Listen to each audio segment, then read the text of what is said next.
guys, I'm Layla. Welcome to raidlore Stories. So I'm live on Twitch, and so this guy, I don't know when he snuck into the game, but Twitch chat recommended we read the story for Ostrox Boneglaive. What a cool looking champ. He's got like this, obviously undead, dinosaur like lizard thing going on. So I'd love to know what happened to him for to be in the undead faction. The Dragon Empire was the most powerful realm Talair had ever known, and its people's science and inventions were great, as was their grasp of the arcane. Yet all of their knowledge could not save them when the legions of Serath descended upon them. A number of Dragonkin mages took desperate action to preserve their work, hoping that once the armies of darkness were driven back, they might resume their research. They walled up a number of arcane experiments and artifacts beneath an island far from the twin capitals of Allreach and Twinrift, in the hope that the tide of war would wash over without disturbing them. To guard their treasures, the mages chose a warrior warlock who had been bred solely for combat, a winged hero named Ostrox. The mages could not predict how long the war with Serath might last, so they placed him into an enchanted slumber that would only end if the complex was disturbed by non-dragonkin. They wrapped his scale hide with magical bindings, a vermin-proof cloth woven with spells of longevity, and soaked in potions brewed to thwart decay and rot.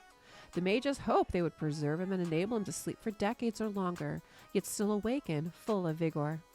In the war, the Dragonkin were annihilated, and the secrets of the mages died with them. Ostrox, however, remained entombed with their artifacts.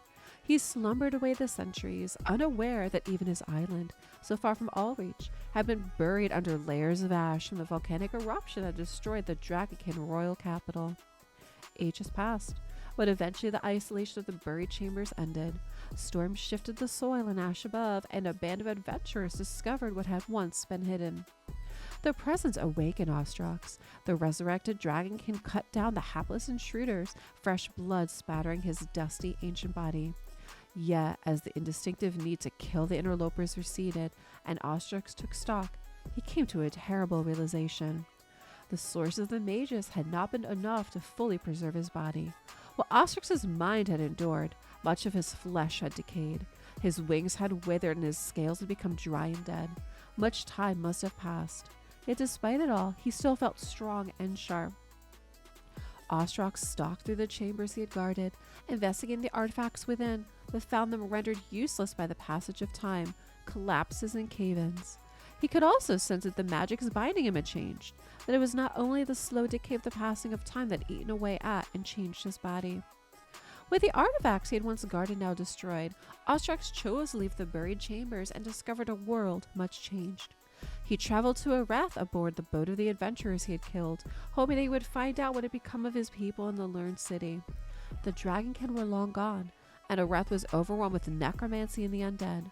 From the half-mad sorcerers and unquiet spirits there, Ostrox learned of how Serath had unleashed a terrible spell across Teleria, known as the Scourge of Darkness. One of its effects had been to disturb the dead and breathe life into unliving bodies.